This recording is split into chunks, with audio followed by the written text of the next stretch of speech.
You're tuned into 9 to 5 Work Rebels with your host, Ebony Gale. This podcast is sponsored by the PRCA's Race, Ethnicity and Equity Board. Visit prca.org.uk/REEB to find out more. Hello, everybody, and welcome to Gems in Comms series special, brought to you by 9 to 5 Work Rebels podcast.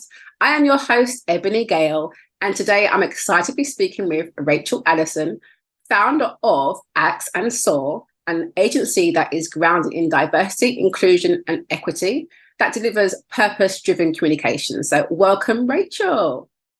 Hi, thank you very much for having me.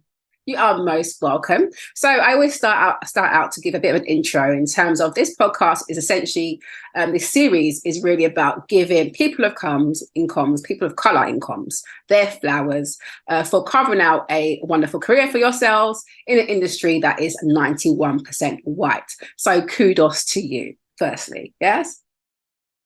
Yeah, I mean, firstly, thanks for creating a platform because there isn't that many of us out there.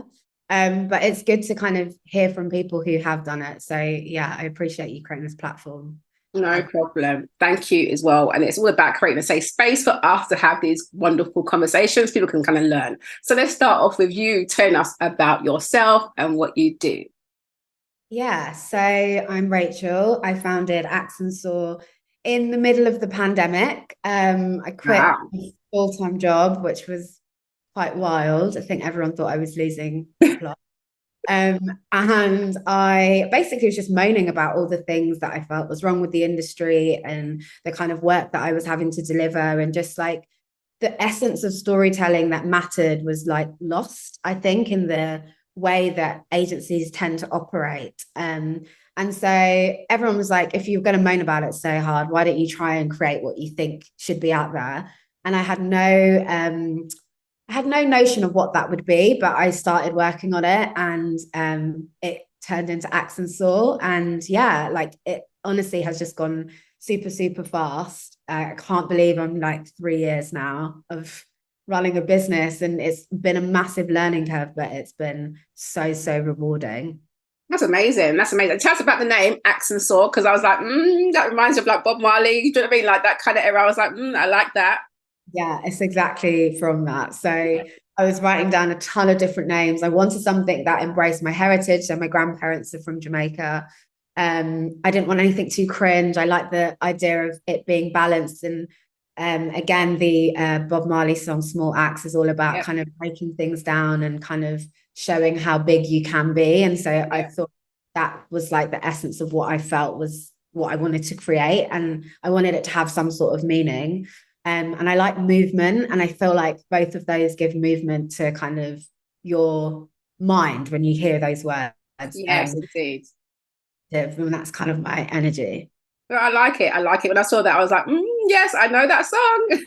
Because my parents are also from Jamaica. So I was like, yep, I identify it. And I loved when I saw that. I was like, oh, I like that. I do like that a lot. So tell me now, have you always wanted to work in communications? What attracted you to the industry? I wouldn't say I've always wanted to work in it because I didn't know it existed. And I think, I went through school like everybody else, and it was the same old careers that are always kind of pushed in front of you. Like, if you're smart, you should be a doctor or a lawyer. And if not, then you should get into a trade. It's very, very like old school in terms of when I was at school, the way that they would tell you what kind of career you should be in. And it wasn't until I started to like explore different things. I was going to do like English or history at university. And I just kept delaying it. I was like, I don't even think this is what I want to do. And eventually I ended up doing a fashion marketing like access course, retail thing.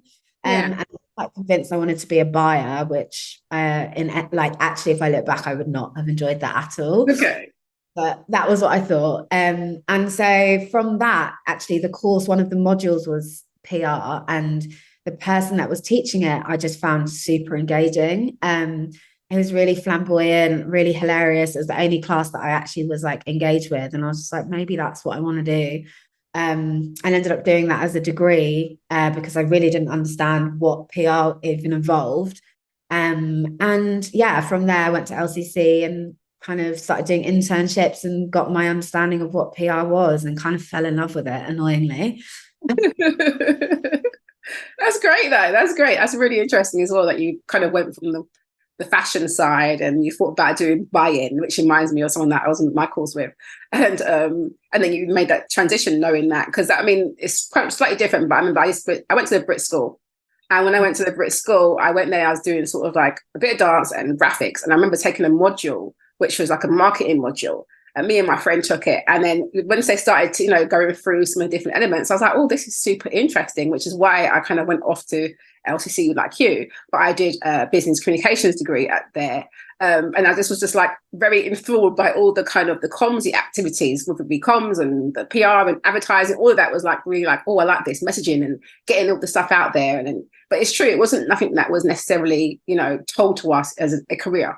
It was definitely one of those ones that you kind of found out about as you kind of, found your way through, much like you did. So I think that's really interesting, really, really interesting.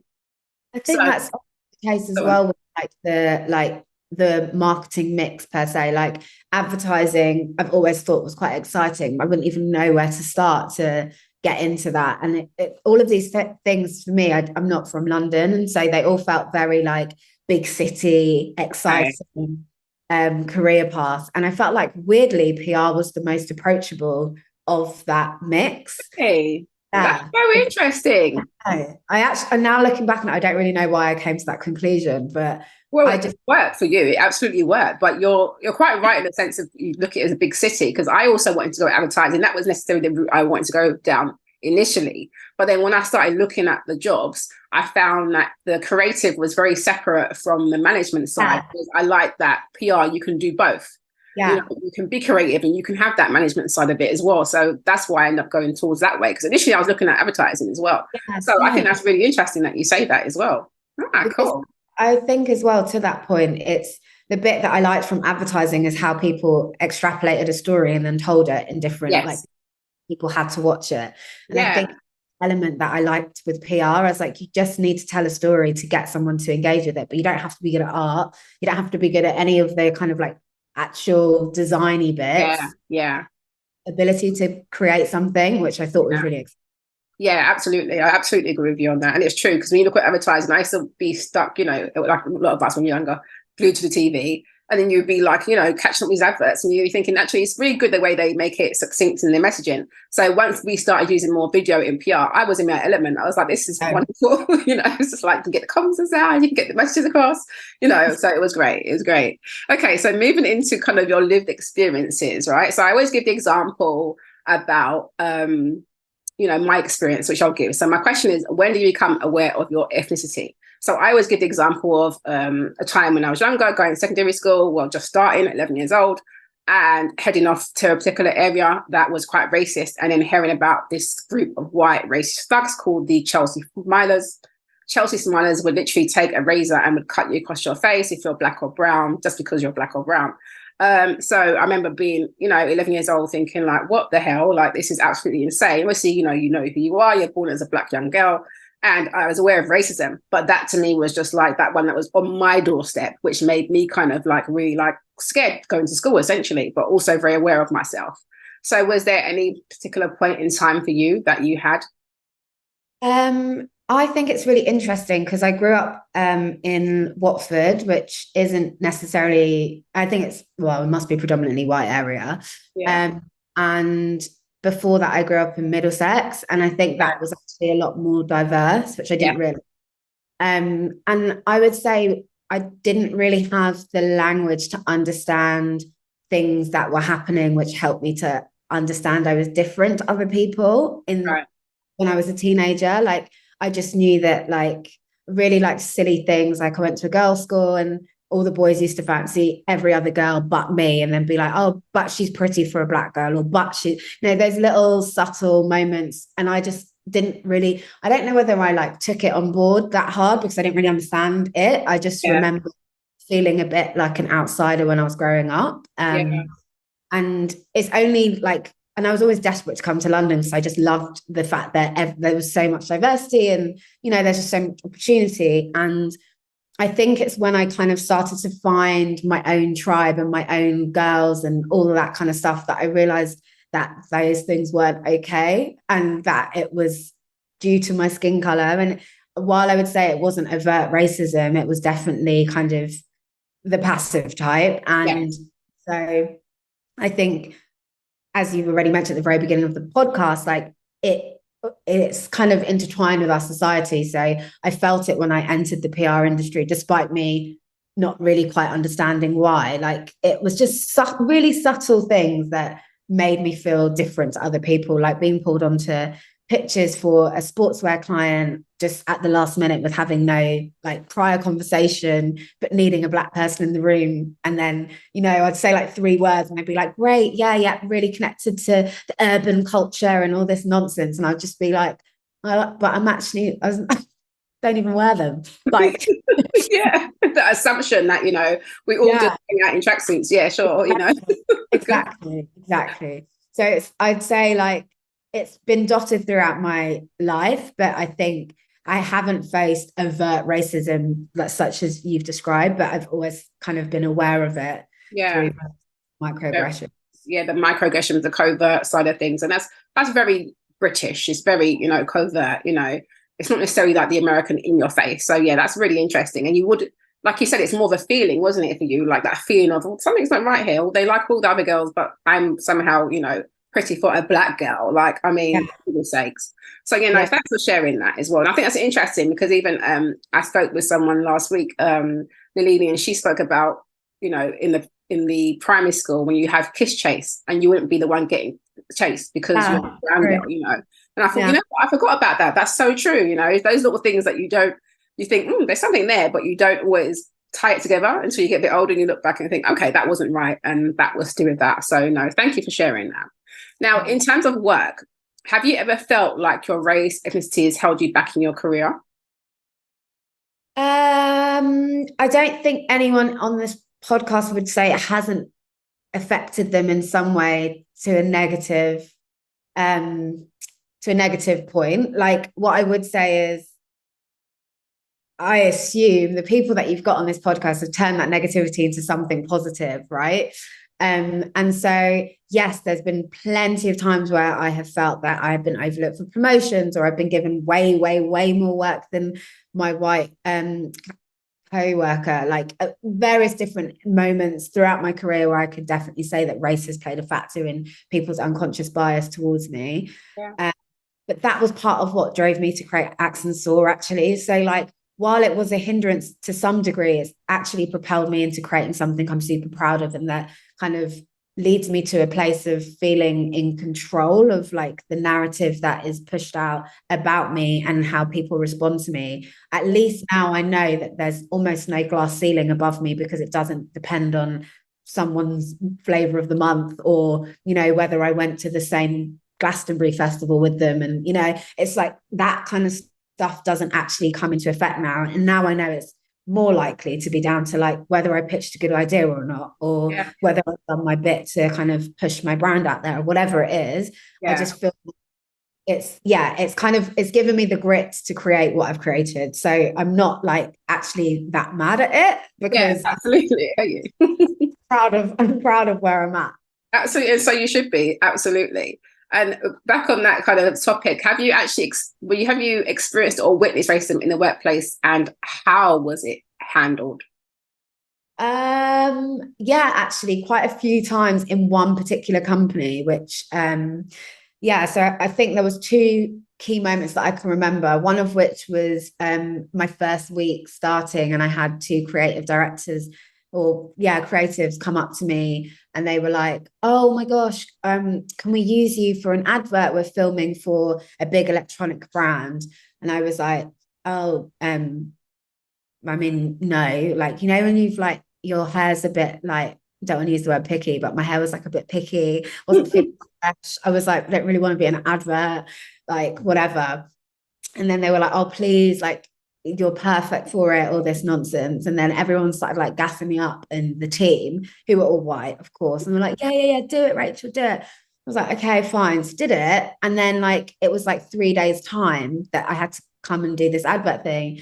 And then when I got into the room, it was like a dark room for them shooting. And they were like, you need to, my hair was like in a bun. And they were like, you need to take your hair out. And I was like, I don't, well, like, you know, when you haven't like sorted your products. Yeah, sorted yourself. Yeah. You're like, this isn't the time for me to be taking my afro out. no. I didn't sign anything agreeing to take my hair out. What do you mean? What the hell? Yeah. And so they basically were like, no, that's what we need, because we need an afro and the headphone in the shot. So it wasn't me, it was my hair that they wanted in it. And that was my first week in that job. And I literally felt sick after that. I was like, no one supported me. My line manager was just like confused that I was like feeling all weird and like insular afterwards. It was terrible. And I wasn't even junior, like to kind of, you know, it scares me to think of like, if you had just literally started your career and that was your experience, like how much that would affect you. And then the other example at the same company was I was managing a junior person, and she had kicked off at me and another senior person because she hadn't done some work. And the other senior person was the one that had the bee in a bonnet with her, but she told the person who's even more senior than me, like, oh, it's that Rachel girl, she's got the attitude problem. I don't want her managing me. Like, it's embarrassing. Like, just had this thing about me, and I had done nothing but be kind to her. And so there were other people in the team that were like, it's definitely like racially driven energy. And it's just like, I've never, like, this was all in one agency. Like, so I never have had someone be so disrespectful over my skin color, like to their manager. And I was like, can we get her to apologize because of the way that she acted? And the person more senior than me was like, I think you need to push this under the rug as the leader. And I was like, okay. So as a leader, you demand a bit of respect from your team. You know? Not okay. Like, that is not okay. What in the hell? I know. Wow. That is awful. I'm so experienced that. And to be used as a token person, we need you. Why didn't they say up front, we need someone with an afro?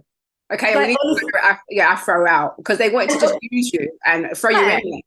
Yeah. You've done your hair. I know what it's like. You've done your hair, you put your products in, whatever. You don't want to just pull your hair. That's not what we're here about. That's not what you want to do. You must have felt so uncomfortable. My gosh. Well, the whole thing, it was a giant company. There's barely any Black people in it. And yeah, there was just so many like red flags. And it was like of me not even recognizing my own voice by the end. And that kind of, so as I said, like definitely empowered me to kind of create what I've created. But like, it was hard to like. It's hard. And it's hard when you go into a place where you feel like that.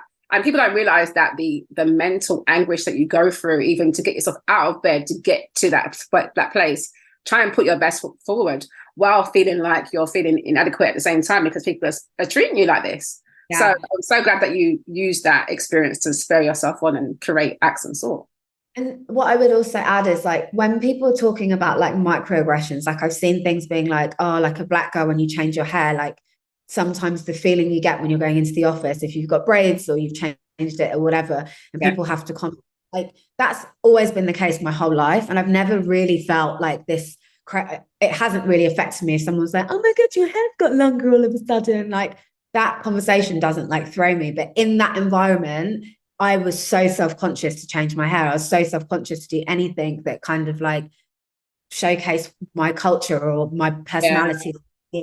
And I think it's the nuance of that for me. It's like, maybe if you haven't been around that your whole life, it would be like a massive thing. And you'd be like, how dare they deliver all these microaggressions? But it was because of that environment of being constantly silenced and kind of overlooked. And that those small things where someone's probably been nice to me the whole time, just commenting on my hair, just made me go in on myself all of a sudden. And I think the nuance is really important to kind of pull out from that as well, and the effects that those things happen. Definitely agree with you. Definitely, because I remember I used to get that as well. Like, oh, you changed your hair again. You're always changing your hair, aren't you? You know.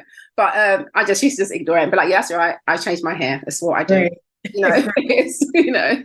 It's just too much. Thank you for sharing those as well. And it was a shame that actually both instances were not handled well at all by the agency. So I hope people who are listening can learn from that. So, was there ever a time that you wish you spoke up about something, or when you did speak up or self-advocate? I mean, you did kind of self-advocate for yourself in those instances, for sure. Has there been instances where you may have seen anything else happen in the teams, or was it more a case of you were literally the only Black girl, so you didn't really see it as much? I would say, like, there's been instances that I've wanted to speak up, but it's not been the right time or place. And I think there's different ways of handling situations, I would say. So an example, as well as, you know, I remember vividly sitting in a room in a pitch, and they were showing creds in a very white agency again, and it was an all-white room for a pitch, and they were talking about how connected to culture they were. And it was a thing with some football boots, and they put it in a chicken shop box, and they had a Black London voiceover, like, doing whatever, explaining what it was, and it was like all these Black kids lining up to get these free football boots in the chicken box, and like everyone was just like clapping, and I literally had an out of body experience, and I was like, in like my actual character is like to probably call this out, like, but in a pitch environment where I haven't even seen this before, this video was getting played, I was just stunned into silence that, like, A, this had been pulled out multiple times, B, that had been signed off, and like, also I'm just like frustrated for the people that took part in that. Like, are you aware of the rooms that these are being shown in? And like, I don't know, the whole thing just felt so icky. It does. It sounds really icky. I mean, in that situation, what do you do? Because essentially, like you said, you've just been thrown into a pitch, and you're like, I wasn't expecting this, and you're not really able and empowered to speak up in that situation, because it's like, well, it's already done, isn't it? This is what you're pitching. Yeah. You know, I think about racism. Do you know what I mean? It's just like, you know, stereotypes, chicken trainers. Like, what's going on here? Oh, in the world. Shudders. Wow. Yeah, shudders. So I think in those moments, do I speak up? No, but what I would do is like that kind of, I know this is like, I keep bringing it back to it, but like, I always have these things in the back of my mind when I'm pitching ideas and when I'm saying why you need to work with someone like my agency, because you can't keep giving these big budgets to agencies that don't understand nuance. And like, if you as a client do not understand the demographic that you're trying to target, then you need someone that can. And it's not about just hiring people that look like you to tell a story to a community you do not get in any way, shape, or form. Exactly that. And I think that's but that should be common sense. I always think that should be common sense. You know, what I mean, certain audiences, no one around the table looks like these audiences. Light bulb moment. Hello, you know, like what's going on? I agree, and I feel like that for me, it angers me is that there isn't more of a like vetting from people who are running these big brands. Like, you should be very, very aware of the people that you are bringing on as partners.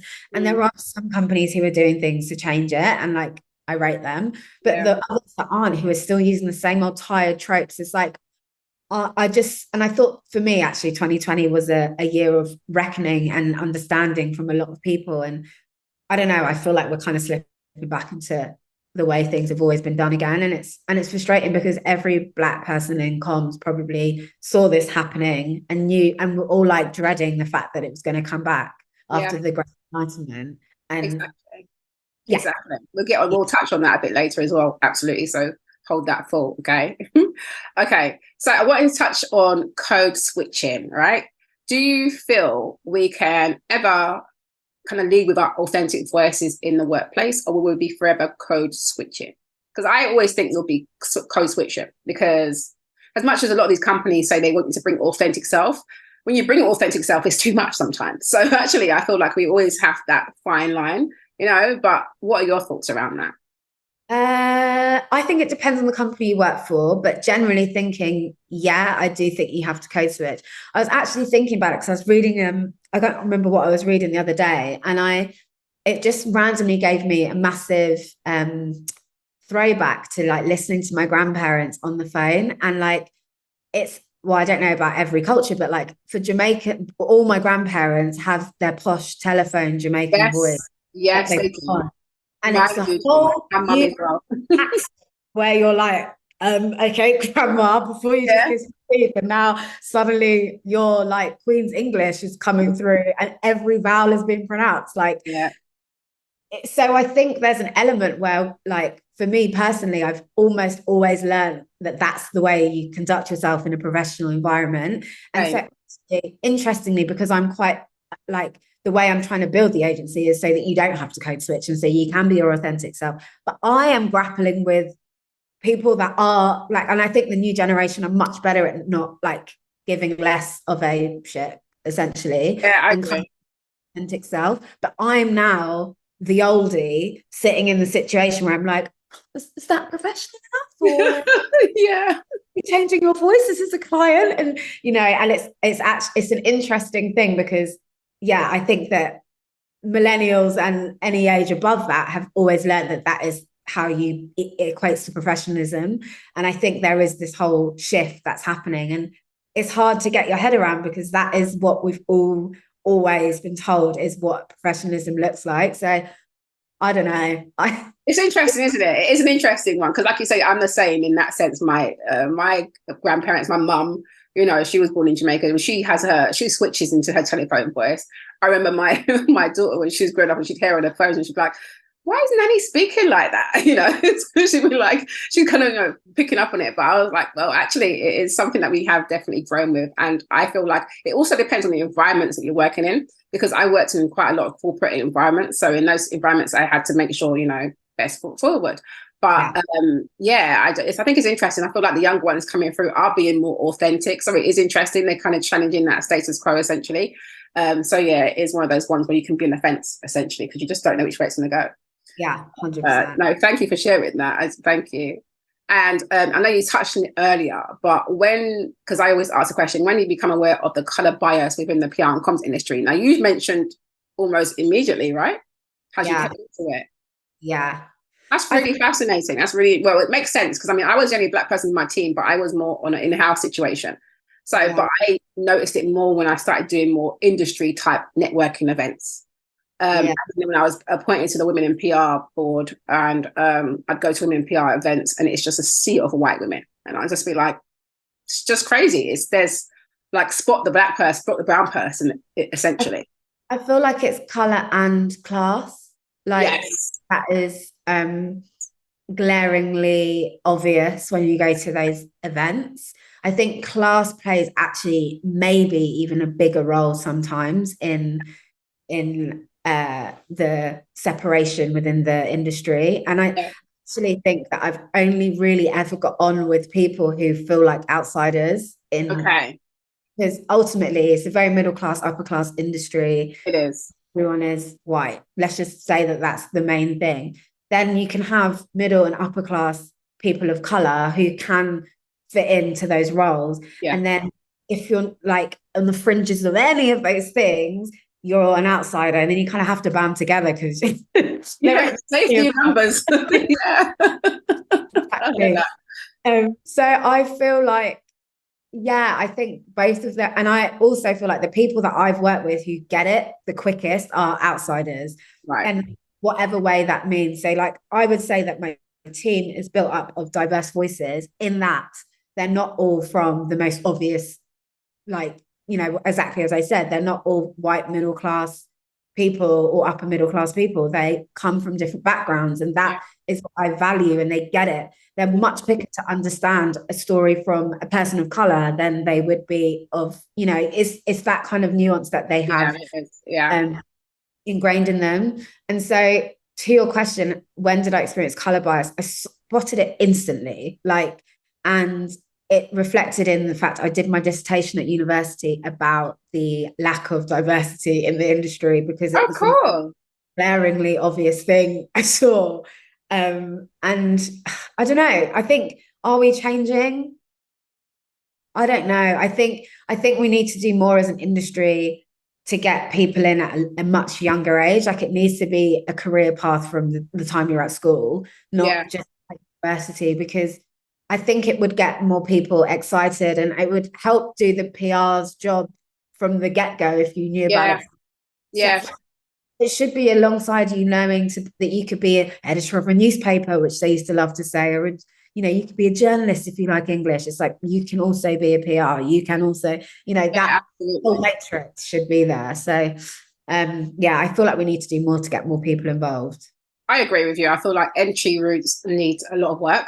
I definitely agree with you on that. And I think that's a major area of concern. I also agree that definitely it is made up of definitely the sort of middle class and a lot of recruiters would be told things like, red big universities only, and all that type of stuff is gatekeeping essentially.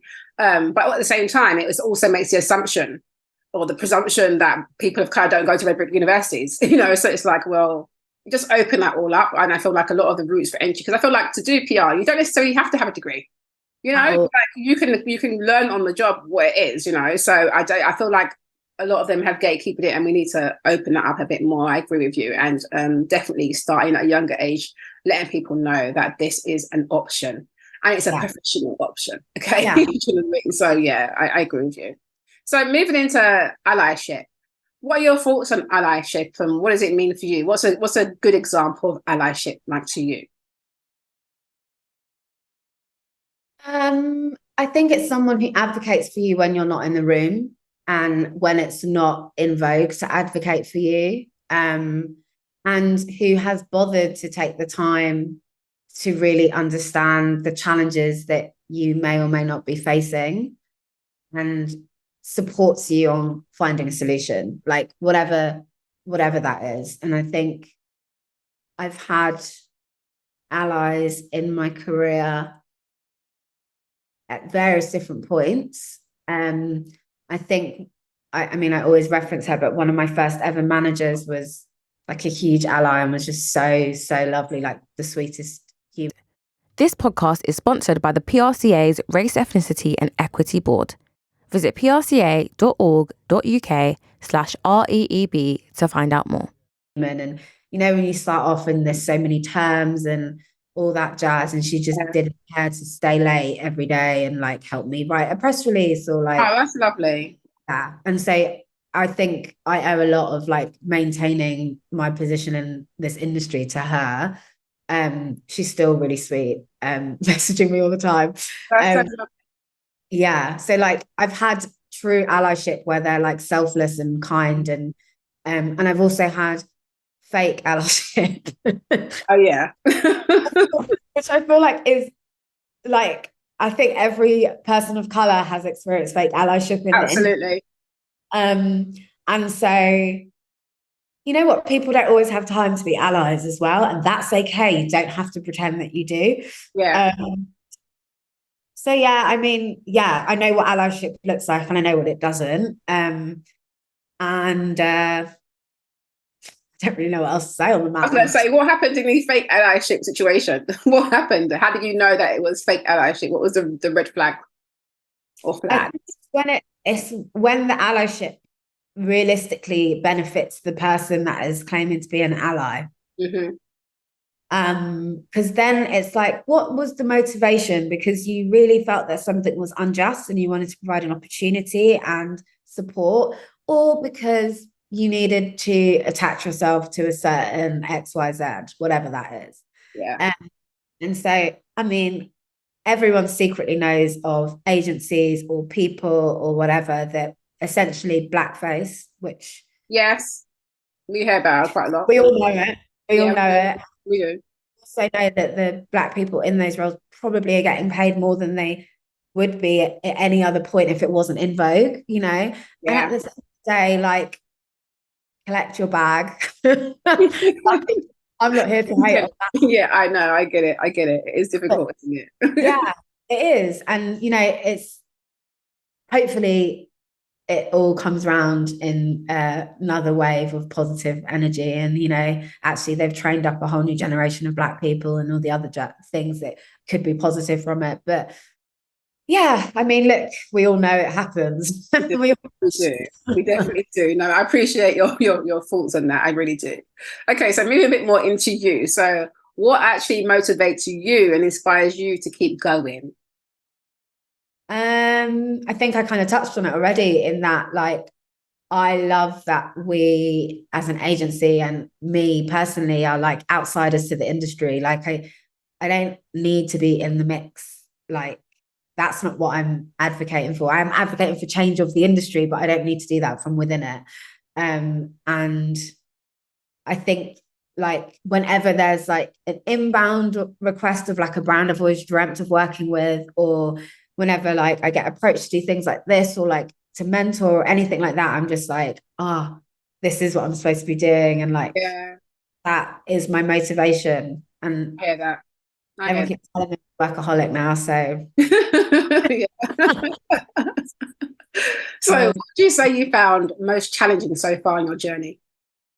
I actually think it's quite challenging to like to really understand like being a founder in a weird way. Like I think I talk about this quite a lot to like other founders, but like you kind of there's an element of naivety for you to ever want to start your own business, actually. Because all of the things that you think you can get from it take so much more than you would ever assume they would take. If that makes any sense. It feels like I'm speaking in riddles, but I get you. There's a lot of work that goes into being a founder as a business, and particularly with you, you're working as an agency, so you've got to look at all the different moving parts, right? So yeah, I can understand that in itself. Yeah. So I'd say that is the biggest challenge, but also the biggest reward. Like as you can see, things start to go after all of your hard work in the direction that you've actually set it out to go, then it all feels like it makes sense again. But sometimes those moments you're like, why did I do this? Who told me that this was a fun idea? Instagram Live. It's true. Like, and I think I also think there's like an over glamorization about running your own business, and like people thinking it's so cool to be like, oh yeah, run a business. It's like it's the same energy that side hustles became glamorized. Everyone had a side thing that they were doing, and everyone wants to be a CEO and all this nonsense. And I think not that I was part of the illusion of what it would be, but like I do feel like I need to make it very clear to people who think that they should just like get out of uni and straight away become a freelancer, or get out of uni and do like 1 or 2 jobs and then they're running their own thing. And it's like you do need to have the experience, and you should soak up as much experience as you physically can before you really want to take that leap, because once you're on it, you're on it. And I think there is this like desire or like want from people to just start to jump a couple of steps just because they think it makes sense, but it actually, you will make it harder for yourself in the long run. Yeah, it's hard work. You've got to have a bit of experience there. You've got to be resilient no matter what. You've got to be resilient in this, because you're going to have your peaks, you're going to have your troughs, and you've got to be able to push through those both, So yeah, absolutely agree with you. And now going back to you being with your sort of employee hat on, what is it that you would want from your employer? What makes a good working environment? This is something I always ask my team, actually, because I have built the agency based on all the things that I thought I wanted as an employee. So flexible approach to like working in general. So I always felt like when I was in an agency, I always wish they just treated me as a human, like not as an employee. So like, yes, sometimes I will happily work Saturdays and Sundays. But if I'm then saying, can I work from home this was the era pre-working from home. Can I home on like a Tuesday? They'd be like, that's not company policy. We can't. It's that nonsense that I was just okay, but there should be. It's just unfair. It's just literally unfair. Yeah, let's just have a bit of push and pull here together. And that's so like, as an employee, there was that element. I also felt at times when I was an employee that you'd put in all this work, and there'd be those fake goalposts moving to you to getting a promotion, where they'd be like, oh, if only you just did this, and then you suddenly become an account manager or whatever. And like, actually sometimes the honest truth could be like, they're not generating enough income to give you a pay rise at that point, or like I'm very transparent with my team in that sense. I'm not going to create fake goalposts that are going to move because I can't afford to do something at that point, I will just tell you that this is where we're at. If we can do this, we can make it happen. Like, I think it's about just being quite flexible and like transparent, and actually feel like you're doing something that matters and that you care about. And if you're not doing that, because let's not lie, not every single thing you're going to ever work on in PR is going to blow your brains of excitement. Why are you doing it then? Like, what's the bigger goal? If you are to deliver this work at an exceptional standard, what does that mean for you? Does that mean you can work on more of these things? Does it mean that the agency can pivot into that direction? Does it, like, what's the story? And like all of those things I think are really important to like like to bring your team in on. And as an employee, maybe I'm saying this as someone who's always going to be a founder though, I have to say, but like I would have appreciated having that kind of level of transparency to the why behind what I was doing, rather than do it. Yeah, I get that. No, that's some really, really good points, actually, some good gems there, particularly about the sort of dangling the carrot rather than being transparent and things like that. So I think that's really important. So thank you for sharing that. And then what does DEI look like to you? Because we're gonna I don't even know anymore. No. I don't even know anymore. Well, I think I like to focus more. I think there should be more focus on the equity side of things, like that's just making sure that things are where they're supposed to be and things are fair, Yeah, I think that's a fair conclusion with thinking. I feel like I always say, like, we want to build as inclusive a campaign as possible. And then there's challenges that come alongside that. And one of the challenges, which is not around ED&I, is I think with PR is still not rated as highly as, say, like an ad budget.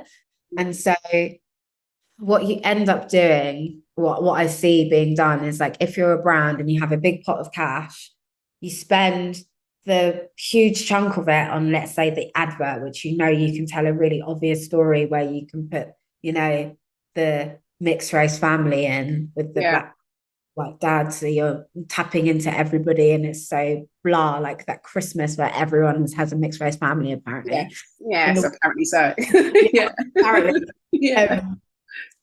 Like, you put all of that money into that, and then nothing is filtered through, like your comms, your storytelling, your campaigns, everything just screams, I just whacked some people together to tick a box. And for me, and what I try and always educate all of my clients with, is like, if you want to be a brand that's around for a while, or if you want to be a brand that wants to be sold in X amount of years, or whatever your like end goal is, you need to build a community, and you need to have some sort of legacy that you're proud of, because that will drive you. And so for me, the weight of where you focus your cash is always in the wrong place. And well, I say always, some of my clients are on my page and like get it, but like I think it comes down to where you place value. And I think the EDI stuff should be baked into your top line comm strategy, and then filter. And everything else will make sense after that. Yeah. So I don't think I answered what I thought EDI is, but but I still feel like you gave a good answer, because I think that's a good point, because I feel like a lot of times when it comes to PR comms sort of things, it is either, like you said, not giving enough budget, or it's very much a last minute thought. And so it's a last minute bolt on, and then you don't get the most out of it as well. And that's a constant frustration as people of comms, as we know. It's just like, seriously, give us our credit, because we do a lot of stuff around here, but we need to be in the mix at the right time to help influence strategy. So no, I get you. All right, fine. All right, we're going to move into our proudest moments. Okay. So can you tell us about your proudest moment? It can be work, personal, or if you want it to be a career highlight, whenever you like. Proudest moments are really, really obvious. So my first proudest moment is giving birth. Yay. Woo! Did that 3 months ago. Oh my God. And not to turn into someone that just bangs on about their daughter 24/7, but I'm going to be that girl. Nothing wrong with it. I didn't realize that my body could even do what it did. And so I always said to myself, if I managed to get through, well, I believed I could do it, but I was like, after this, you cannot say you can't do certain things. Like that is a miracle in and of itself. It's absolute miracle. Like childbirth is a miracle. I remember when I was pregnant at one point, you get to late stages. I was very excited and I got to late stages and I just thought, no, you're not coming out like that. It's not happening. It's just not happening. I just thought, no, I don't know. I can't do it. I can't put my body through this. I can't. But then, somehow it happens and you're like, wow. And yeah, it's amazing. It is. It's mind-blowing. And I'm on this crusade at the moment, so feel free for everyone to mute me in the future. But like, I just feel like people that give birth and mothers and parents are like in their own club, and you don't really get access to it, or nor do you think you want access to it if you're not in the club. Like, I just feel like once I started telling everyone about like how great motherhood is, like suddenly I'm like all these parents and we're all sharing these amazing moments. And it's just like, how did I never know that this was all happening? Like you almost give yourself like a black nod, when you're in a yeah. It's just like, oh, okay, that parent. Yeah. Okay, right. Yeah. Yeah. And I feel like it's what I'm kind of going off on a bit of a tangent, but like I feel like as a society, we don't place enough value and kudos on people that are raising the next generation, like in general. And like I went on holiday to Italy, and I remember coming away, like we stayed in Airbnb, and the person that we stayed in the house of, she was a mum, and she was telling me how she woke up at 4 a.m. to make fresh peanut butter for her 3 kids. Wow. I know. I was like, sorry. Fresh peanut butter. Wow. Yeah. And Nutella. She said I made it from scratch. Oh, bless her.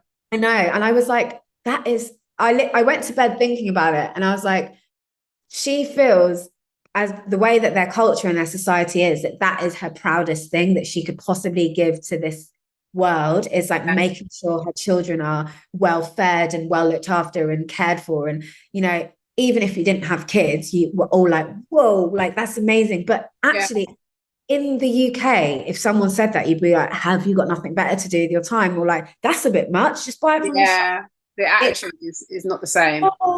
It's really bad. It's crazy. So that's my proudest moment, and I feel like it should be everyone's proudest moment. I'm sure it is, but like I just feel like you need more credit for those things. And then obviously secondly is probably my first fake baby, but my business. Yeah, of course. It's another baby. Do you know what I mean? It's another baby. Yeah, baby in another way. Yeah, definitely. But yeah, I would say it has actually helped me to, like, I think to some extent, deal with motherhood way more resiliently, because the amount of times you have to pick yourselves up and like start again and just solutions. It's like, not to jinx myself, but like this is almost a little bit easier. Right. Motherhood is almost easier than running a business. So yeah, I think they both are things I wouldn't have necessarily pictured for myself 5 years ago, and I'm super proud that they're part of my story now. So yeah. I love that. So what would you say your thoughts are about how the industry will evolve over the next few years? Now, I feel like obviously the inclusion of AI, things will change, but I also see, like what we mentioned, the DEI or EDI, however you want to put it. I have noticed that seems to be dwindling, post the whole George Floyd black boxes, fast forward to now, I feel like that is dropping down on people's lists. So what are your thoughts about that? Really interestingly, actually, like, was it maybe a year ago, maybe a little bit longer, I went to this event, and there was loads of like heads of marketing of like big brands and loads of like agency leaders, whatever. And they had someone come in and they presented stats about, I think they were trying to pitch their consumer insight nonsense, right? And he basically said, oh, like giving you some exclusive stats, and consumers care less about diversity and inclusion, and like that, like it was like something like 15% of consumers said they care about, a brand caring about diversity and inclusion, and 25% care more about sustainability. And I just thought, yuck. Very yuck. I was just like, how dare the industry even allow that to come out as a message? Yeah. it's not, I just think people lose sight of like what is the purpose of what we're doing. Like, exactly. yes, sell product, but your audience is diverse. So just like, yeah, it's not a thing that just like people of color like to bang a drum about. It's because it's genuinely the makeup of the market that you're appealing to. Unless, exactly. Of course, and it would be interesting to breakdown of who they actually spoke to and what the demographics or what color those people were who actually said those things. I nearly put my hand again. It was another one of those moments where I was just like, I feel to question like where on earth you got your consumer insight group from, because I can guarantee they were his mates because it sounds like it. It sounds like it because obviously diversity is important because people want to see themselves reflected as well. And I just find that to be really asinine. Like, what are we doing here? I mean, I completely agree. So in terms of where I see the industry going, it really depends on who the people in power are and if they're willing to make the changes that are necessary. My main thing when I talk to clients nowadays is like, you can keep operating in the same old way that you are, but like that's what Wilkinson did. That's what Woolworths did. You know, they didn't change it up. They didn't bother to engage with the new generation. They didn't bother to tap into, you know, the conversations that are happening. They didn't bother to engage with an agency that knew how to demonstrate those things. Yeah, and it's the same thing with BlackBerry. It's the same thing with Nokia. It's like we witnessed time, and it's because they weren't willing to innovate or work with people that can help them innovate. And you know, if you want to stay in that lane, stay in that lane, but then don't cry when you get left behind. Exactly. So yes, I think how it will look in a few years is I think it'll be wildly different what brands are on top. And I hope it doesn't look the same as it currently does. And I hope that this kind of, while it's negative, but black facing of agencies actually brings in a whole new cohort of people of color into the space. And I hope that the smaller agencies now, like my own, start to increase their share of voice and market share in terms of working with those bigger brands, because I think it's necessary for them to stay relevant. It is definitely necessary. No, I agree with you on that. And I hope that for you guys too, absolutely. So what would you say are some of the key lessons you've learned throughout your career?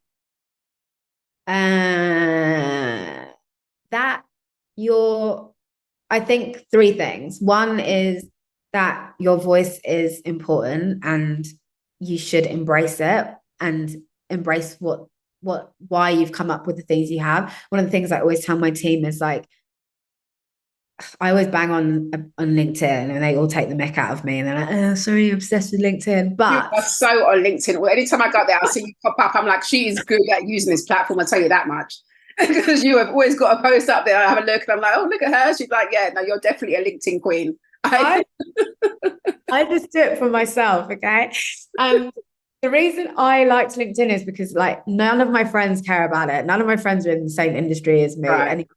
And I just felt like Instagram was too judgy. I don't care enough to like want my picture to look beautiful every 5 seconds, get likes. It was just too much of a algorithm thing. I couldn't be bothered. So I was just like, always have a trail of thoughts going on in my head. And I was like, why don't I just dump it somewhere and see what happens? I thought LinkedIn was like up until recently, like quite a dry platform that no one would be engaging with. So I'm surprised that people are like, oh my God, I read your LinkedIn. So anyway, I'm digressing, but the point I'm making is that everyone comes to a challenge or a story from a completely different standpoint, and everyone's voice is interesting, even if you think it's not. And I think that's what I try and empower the team to feel and act upon. So yeah, trusting your voice is one of them. Resilience. I think that is another. Do you say it was skills? 3 skills. Three lessons. Yeah. Lesson is to be as resilient as possible, and actually also to know when to say no off the same thing. Like you don't have to keep pushing forward all the time or coming up with a solution, which is kind of what my brain does, but like actually sometimes just like kill it, it's dead. That's probably my other one. And that's a good one. That is a good one sometimes, to actually know and say no. And it's okay to say no sometimes. You know, if it doesn't suit you, it's not right for you, it's okay. Sometimes it can be quite empowering to say no. I agree. And actually, the more I say it, the more I love it. So I like it. and maybe my third one is resilience. Oh, listening. Mm, I think that's a really hard skill for a lot of people, especially in an industry where we've learned to just talk a lot and like fix problems and da da da da da da. And actually, I worked alongside an amazing woman called Harriet, and she is so good at listening. Like, she's an active listener right. to such a degree. I listen, but I'm extrapolating while I'm listening. I notice that my brain is fuzzing. I'm like, oh, okay, so that means that, and that means that, and da, da, da, coming to my own conclusion. She just listens. Mm, And when we both come together from like having a briefing or a client call or whatever, it's so interesting to hear how we've both interpreted the same thing, but yeah. get the whole picture.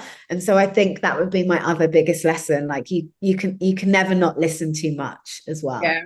Yeah. I think that's a good point. And what's that saying? They say you've got two ears and one mouth for a reason. So I think it's a good one. That's a very good one, actually. So what advice would you give to young people of color considering entering the industry? What advice? I think it kind of comes back to my three lessons. Like you, I think all of those Yeah. three things. Resilience and using your voice. Yeah. Yeah. Yeah. Good. And also reach out to other people. Like what I would say is like, because there are so little of us, we're actually very nice as a community to like Yeah. support each other. So feel free to message people or like drop them a line or like go to an events that other Black comms people are in. You know, there's the UK Black Comms Network, for example. Like Yeah. join that. That's a really good starting place for you to Definitely. not. Definitely. Yeah. I agree with you on that. Thank you. So we're moving to the last segment, which is mindset, which I always love to touch on mindset. I think it's so important. So how do you deal with the internal mind war in terms of like, how do you manage your self-limiting beliefs? So when I first started, I think one of the things that I realized was that I did suffer from imposter syndrome and I think like, we all do to a yeah, degree. Yeah. yeah, agree. I don't think anyone couldn't not suffer from that. Especially in Um, this industry, you know. yeah, agree. And especially being in toxic environments and all the other things. So one of the things that I did, because I realized I was even scared to tell people that I ran Accent Saw, like I'd actually go to events and I'd be like, oh, I work at Accent Saw, and they'd be like, oh yeah, that agency, da, da, da. And I'd be like, yeah. Oh, I was like, oh, you talk about dimming a light. We're not having like, that. what? You're So not it dimming was a so light. silly. It was so silly. So I worked with a business coach. Mhm. I'm happy to invest in external people that will help me get over humps. That's Yeah. like what I That's would say. important. It's self-development. It's really important. I think that is like, if I could summarize mindset, is like I really do value the power of self-development Yeah. and taking that time for yourself. Like I did my first solo holiday, for example, when like a year after I started the business, even though I had a partner and we should be going on holiday together. Yeah. But it's like I just need like nothing to distract me but Right. me, Yeah. and do things that, so I've never been traveling or like those kind of things. I don't actually think it really that appealed to me, even though I pretend it did, but it didn't. And I think just all of those moments where you can sit and reflect on things really help to not limit your mindset. And Yeah. I also joined the Stack world as well, which has, at the very beginning of when I was starting the business, it was so useful because Sharmadine is like hugely inspirational, and What was it she called? it's called the Stack World. That world. Okay. Okay. Cool. And like feel free to join everyone. If only I had a discount code.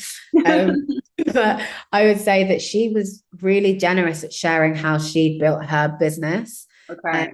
and as a Black woman who has built like a beauty tech empire, essentially, it's Yeah. interesting to see the amount of self-development she does, the tools that she uses, and what I've just literally like got a bit of baby brain here, but it's what's it called when you're not limiting your beliefs, that you are and you like believe in it like expanding.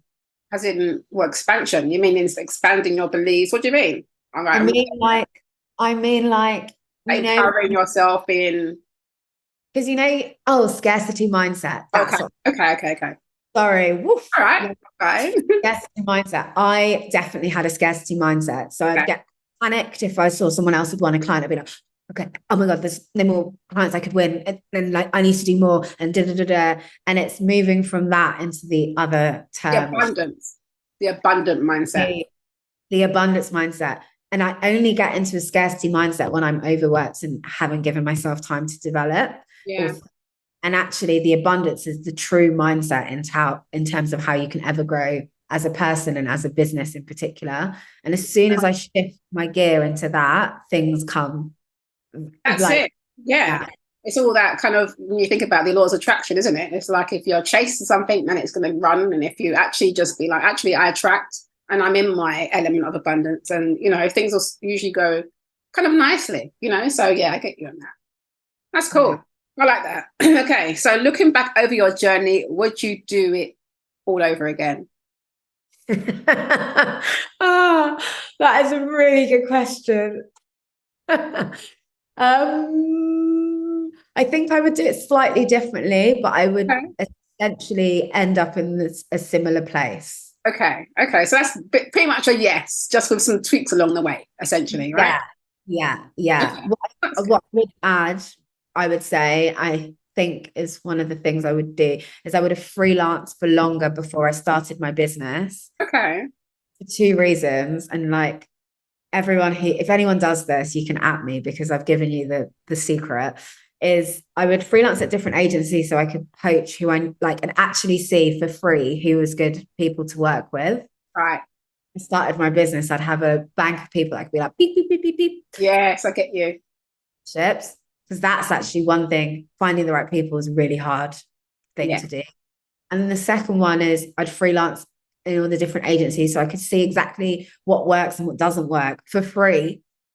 And kind of utilize that as almost a testing ground, being like, so they attract that client from that because of that. And that's why I would freelance for longer, because for research purposes, it sounds like. Okay.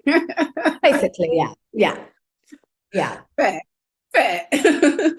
Okay, so I've only got two more questions left now. So this one I always like, it depends on what you get, but sometimes it can be hilarious. So what's the best and the worst advice you've been given? Do you know what? I would say that I don't really listen to advice. Right, interesting. I've started to realize that about myself. And the reason I can say that quite confidently is because when I found out I was pregnant, well, actually, let me reframe that. When I found out I was pregnant, I was really conscious of not letting other people's notion of how I should act and how I should be, and, their thoughts and opinions cloud what I felt was the right thing for me to do. And I personally don't know, like in my close circle of friends, people that have A, run their business, and B, had a baby. Like none of my girls are in that phase yet. And running a business, the people that I do know aren't in the same stage as well. So I didn't know what to do. So ultimately I felt that people's advice wouldn't be the most relevant for what I was going through. What I would do, rather than kind of like put it out there and see what comes back, is like I'd actually seek out people that I know have done certain things, that I kind of like double down on, like, what is it that I'd like to find out and how would I like to find it out and who do I think has done that really well. Then I would seek that particular thing from that particular person, rather than get clouded by other people's judgments and thoughts and opinions. Because I think, especially when I was younger, I'm quite a people pleaser. I think you have to be a little bit PR, because you can't run clients and be not a people pleaser. But like it clouds my own judgment, and actually my own judgment is always the right thing for me. Yeah, so interesting. I think that's interesting. So there's no, like, nothing that screams out has something that I'd say, well, just based on the interview, what was bad advice given to you was by your manager to tell you to suck it up and sweep it under the carpet. That's absolutely terrible advice. So I can relate that. Okay. True. Exactly that. You know, Yeah. and I'm sure I'd say, I don't know, I can't answer it for you, but I think whatever advice or whatever thought process you had to go and create acts and saw would probably be one of your best advice. That's just me filling in the blanks because I'm, yeah, it's interesting. Really interesting. Okay. All right. And lastly, do you have any rules that you've implemented to help you along your career journey, essentially? You know, like I remember when I was an employee type, I would always think, well, actually, there's no promotion here. I'm going to go out and, go out and move up rather than moving up within because there's no spaces. So how about you move out and up? To just keep on pushing, essentially, was what I was kind of, was one of my mantras or one of my rules. Yeah, I would definitely say I had a similar thing of kind of like, I'm not gonna like keep banging the same drum and not be heard in companies. So it's definitely like even companies I definitely loved working at. I was just like, oh, I'm just so tired of telling you that this is my worth. Yeah. Yeah, I'd say that's one rule. The other rule I'd say having launched a business from the pandemic is being quite strict on my morning routine is like not be like a basic founder entrepreneur energy, but like without I do need structure because there's so many things I could always be doing. And I think that like in the morning, I know it's like sounds dumb, but like I have to shower before 8 o'clock in the morning. Like I have to have a coffee, I have to have a glass of water. Like I need to do these things to like start my day with the like right mindset that like, I've at least done this to look after myself. I need to, that kind of thing. And I always need to work out in the morning if I'm going to do it. Not as keen now I've got a kid, not going to lie, I just would rather eat it. But I would say that I was, especially in the early days, like because you're completely in control of your own time, putting structure in place helped me to feel a bit like regimented and helped me mentally to put blockers on certain things. Like I don't need to start work until I open my laptop, which isn't going to happen until I've written my to-do list, which isn't, I had to work backwards to give myself a bit of a routine. So that's kind of my rules in terms of how I operate.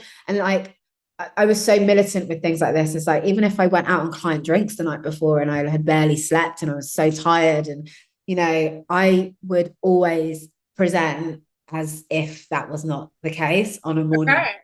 So you stick to your morning routine, which was to make sure you were up showered by 8, have your coffee and your water and stuff ready to get going. And what about your closing off time? Because do you set that up quite stringently? No. I know that happens with people who kind of get carried away. Particularly when you work for yourself, you can be working for hours and you look at the time and be like, oh my gosh, is that the time already? Like, so are you structured in that way or not so much? No, do you know there's flex in certain areas in that I know sometimes, and I feel like everyone must do that. Like there's an element of like some days your creative juices just start flowing at some random time and you're like, why was I staring at this deck so long? And other days it's like I know I'm most productive the first part of the morning. Like I can probably do an entire day's work if I started, not going to do this, but if I started from 6 till 12, that would probably bang out 2 days worth of work because it's silent morning and I'm not going to do that because I actually care about my mental health. But like I think there's a bit of flex in certain things. Like you have to listen to your body as well. And so, I don't have a cut-off time, but I try and get out as much as possible. Like, I'm so sad with my stupid Fitbit, and but that's good. At least it gives you something to go out and get out. It will encourage you to get out, right?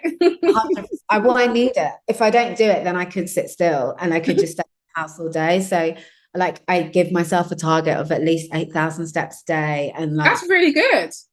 Yeah, I mean, I know I'm really proud of it, but that is really good.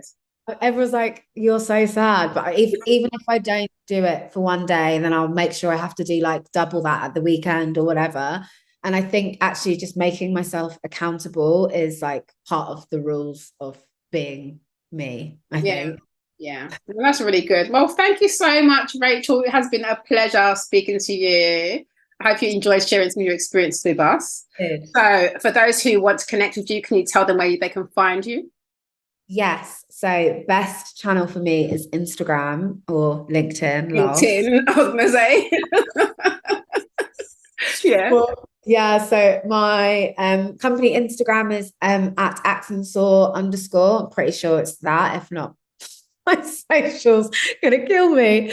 And then my LinkedIn is just my name, Rachel Allison. It's spelled with a double L. Perfect. Well, thank you so much for coming on and sharing with us. This has been another episode of Gems in Comms, the series special for 9 to 5 Work Rebels. I will be back with some more wonderful people from the world of comms very soon. So stay tuned and bye for now. Bye. Thank you very much.